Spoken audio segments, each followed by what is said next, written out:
जल्दी।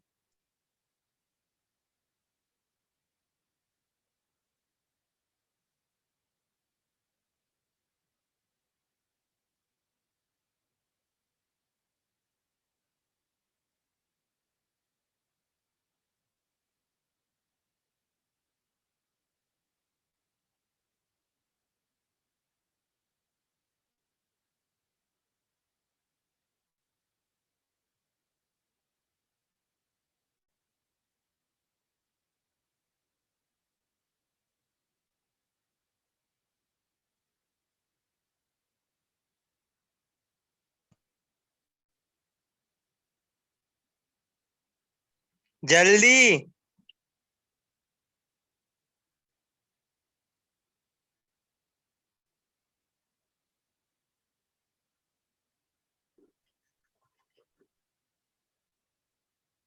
तो देखिए, लिथियम लिथियम का एटॉमिक नंबर कितना है? 3। मतलब लिथियम में से कितने इलेक्ट्रॉन को आयोनाइज होना पड़ेगा ताकि वो हाइड्रोजन के जैसा बने? 2। 2। मतलब दो ये इलेक्ट्रॉन। दो इलेक्ट्रॉन्स आयोनाइज हो रहे, और लिथियम का बन रहा है lithium plus plus, due to ionization of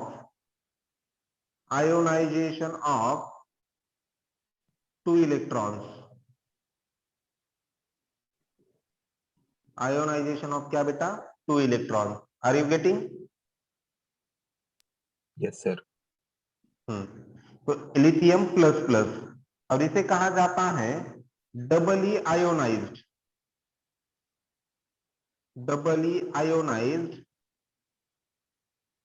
lithium ion हो गया। अब यह हाइड्रोजन के जैसा हो गया क्योंकि एक ही इलेक्ट्रॉन बाकी है, 2 तो चले गए। ठीक है, 2 कहां चले गए? तो इन्फिनिटी पे चले गए। आयोनाइजेशन होना मतलब इलेक्ट्रॉन्स को इन्फिनिटी पे भेजना।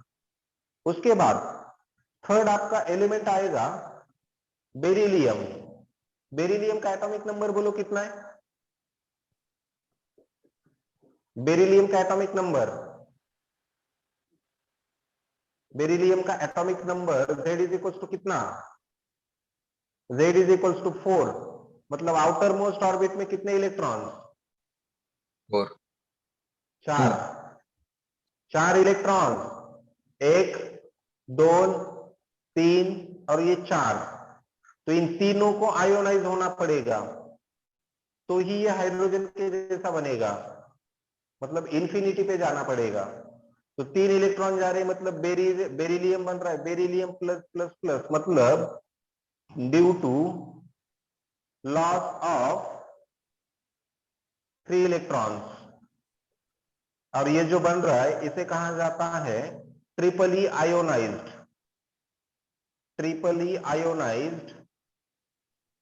Helium ion. अब इधर देखिए, मैंने शुरू में भी कहा था, नेल्स बोहर ने जो एक्सप्लेन किया वो 2 चीजों को एक्सप्लेन किया, एक हाइड्रोजन एटम को एंड दूसरा हाइड्रोजन लाइक आयंस को।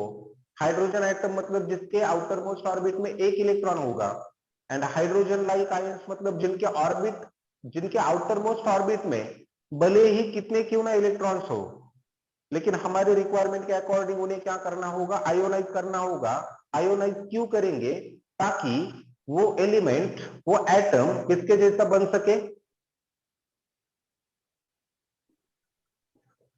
हाइड्रोजन। हाइड्रोजन। तो इन चारों को नेल्स बोहर ने उसके एटॉमिक मॉडल में एक्सप्लेन किया था। Are you getting? Yes sir. Yes. Write down this one. लिखो इसे, लिख लो।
चलो हो गया बेटा।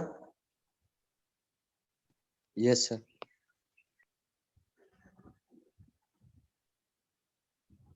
इसके बाद याद ही रखो नेल्स बोर ने क्या एक्सप्लेन किया था। तो नेल्स बोर ने एक्सप्लेन किया था hydrogen and hydrogen like ion.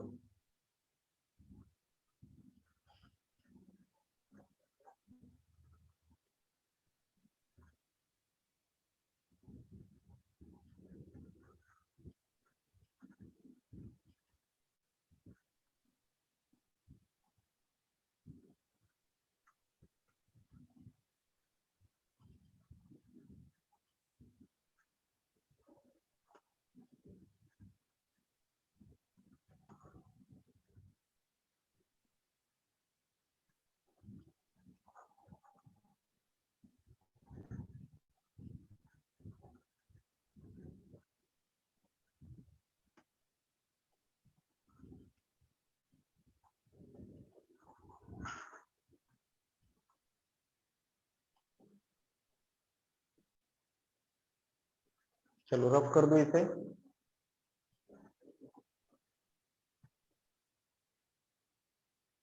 रब कर दो।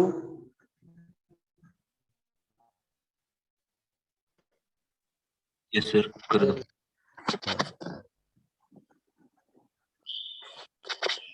अब इधर देखिए, अगर हमने हीलियम कंसीडर किया तो एक इलेक्ट्रॉन, हीलियम का एटॉमिक नंबर कितना है बेटा?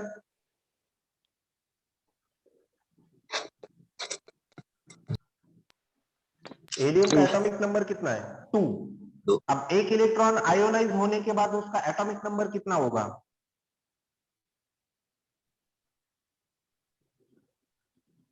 1। कितना? 1। गलत। एटॉमिक नंबर वही रहेगा। एटॉमिक नंबर की डेफिनेशन क्या है सुनो। अगर आपको केमिस्ट्री में हुआ होगा तो बहुत बढ़िया है, नहीं हुआ है तो मेरी बात ध्यान से सुनिए। एटॉमिक नंबर मतलब वो नंबर होता है जो स्टेबल एटम में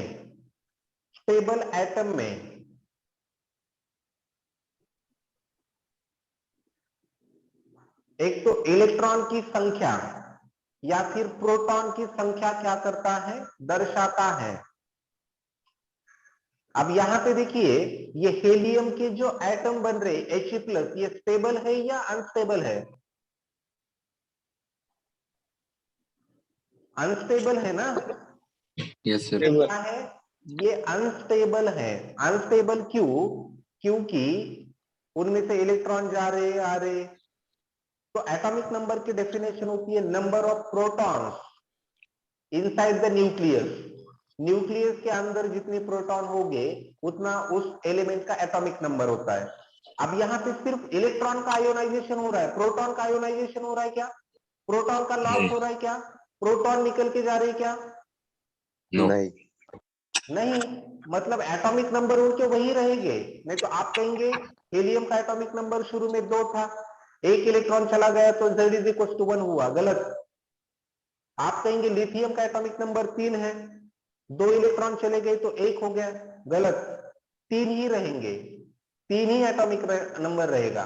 और बेरिलियम का भी 4 ही रहेगा, हीलियम का 2 ही रहेगा। क्यों? क्योंकि एटॉमिक नंबर मतलब number of protons not electrons. Are you getting my point? Yes sir.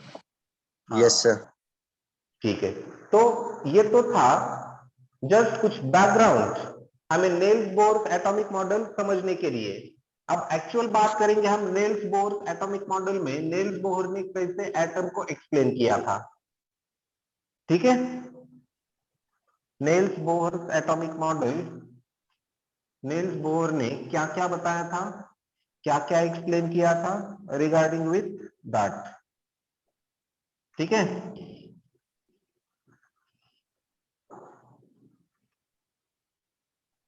देखिए, तो नेल्स बोहर ने एक्सप्लेन किया था एटॉमिक स्ट्रक्चर।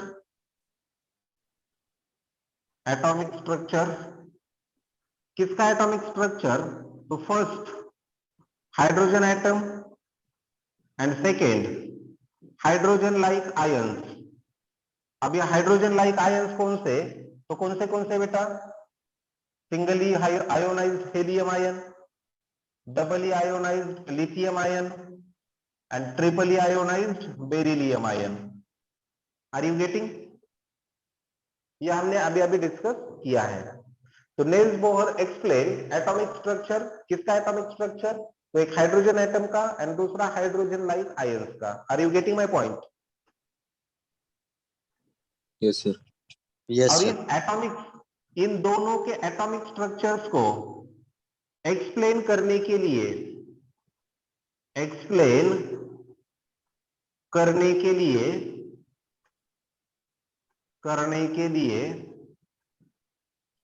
नेल्स बोहर ने चार अलग अलग, चार की जगह तीन भी कह सकते हैं, तीन या फिर चार अलग अलग postulates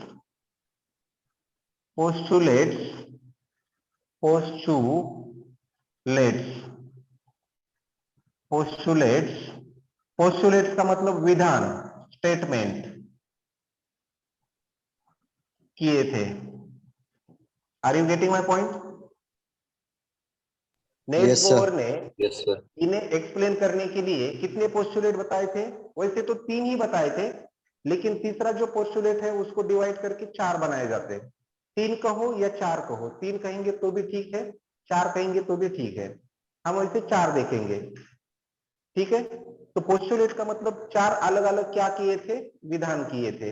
are you getting? Yes, sir. Are you getting? Yes, sir. तो उसमें नील्स बोहर एटॉमिक मॉडल के एटॉमिक स्ट्रक्चर का मतलब उसके पोस्टुलेट में से पहला पोस्टुलेट ऐसा था, नील्स बोहर का कहना था एटम में जितने भी इलेक्ट्रॉन्स होंगे वो सभी के सभी इलेक्ट्रॉन्स अराउंड द न्यूक्लियस एक सर्कुलर पाथ में घूमते हैं। All the electrons revolving around the nucleus in a closed path और in a circular path. First postulate समझ में आया? फर्स्ट पोस्टुलेट समझ में आया? इलेक्ट्रॉन का प्लैनेटरी मोशन किसने बताया था? तो नील्स बोहर ने बताया था। Electrons revolving around the nucleus in a circular path. अब देखिए, किसी चीज को सर्कुलर मोशन परफॉर्म करना होता है तो किस फोर्स की जरूरत होती है? सर्कुलर मोशन के लिए किस फोर्स की जरूरत होती है? ऐसा कुछ जरूरी नहीं है कि आपको 11th में ये हुआ होगा करके, आपको 9th 10th स्टैंडर्ड में भी हुआ होगा। मोशन इस चैप्टर में, लॉज ऑफ मोशन में कौन से फोर्स की जरूरत होती है सेंट्रीपिटल फोर्स के लिए? ये 8 9 10 का बेसिक है आपका। कौन से फोर्स की? सर्कुलर मोशन के लिए कौन सा फोर्स जरूरी होता है? बोलो। Centripetal. सेंट्रीपिटल फोर्स जरूरी होता है। तो नील्स बोहर का कहना था सभी के सभी, नॉट सेंट्रीफ्यूगल, अक्षय, सेंट्रीपिटल। तो सेंट्रीपिटल फोर्स की जरूरत होगी इलेक्ट्रॉन्स को घुमाने के लिए। अब वो सेंट्रीपिटल फोर्स वहां पे कौन प्रोवाइड करेगा? तो उनका कहना था इलेक्ट्रॉन एंड न्यूक्लियस के बीच में जो फोर्स ऑफ अट्रैक्शन होगा वो प्रोवाइड करेगा। देखेंगे हम उसके इक्वेशन नेक्स्ट लेक्चर में। तो फर्स्ट पोस्टुलेट इतना ही याद रखो कि all the electrons revolving around the nucleus in a circular path. ठीक है, एंड सर्कुलर पाथ मतलब रिक्वायर होगा सेंट्रीपिटल फोर्स। अब ये सेंट्रीपिटल फोर्स कहां से आएगा तो उसकी चर्चा हम करेंगे डिटेल इक्वेशन वाइज यहां पे नेक्स्ट लेक्चर में। सेकेंड पोस्टुलेट ऐसा था, जब इलेक्ट्रॉन जिस ऑर्बिट में रिवॉल्व करेगा उस ऑर्बिट का एंगुलर मोमेंटम कुछ होगा nh divided by 2 pi. And third postulate उसने कहा था जब electron outer orbit to inner orbit jump करेगा, outer to inner orbit jump करेगा तब कुछ एनर्जी रिलीज करेगा। एंड फोर्थ ऑर्बिट था, फोर्थ पोस्टुलेट था, जब इलेक्ट्रॉन इनर टू आउटर जाएगा, मतलब inner orbit to outer orbit, तो एनर्जी देनी पड़ेगी। ये चार postulate. Fourth, inner to outer electron को जाना है तो एनर्जी दो।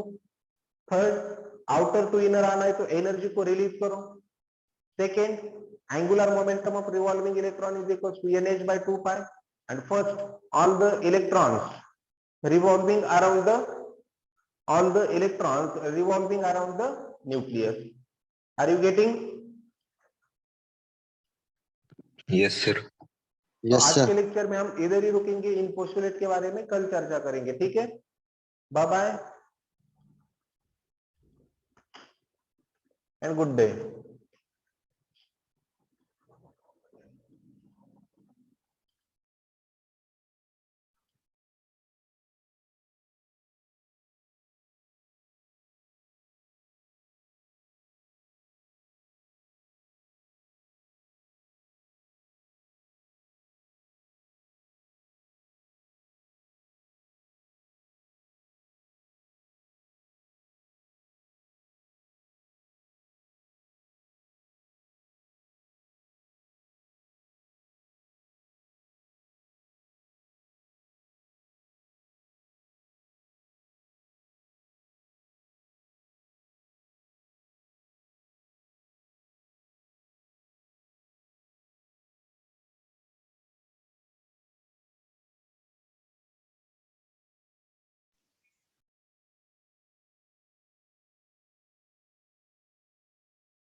शार्दुल.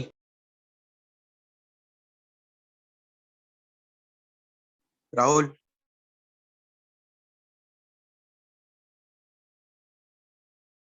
राहुल्या.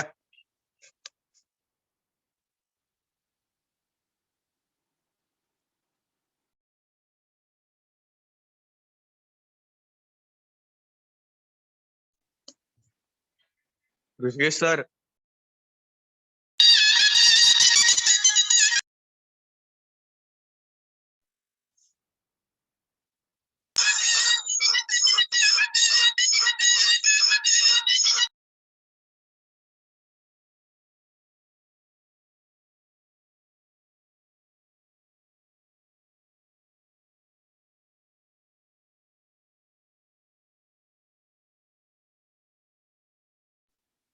ऋषिकेश सर.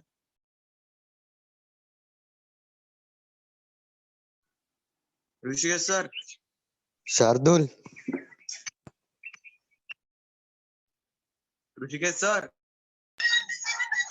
काय रे? मेसेज वाच. आमना बे.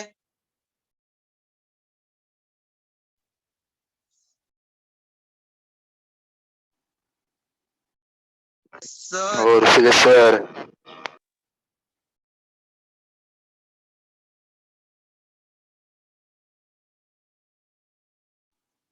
और सर.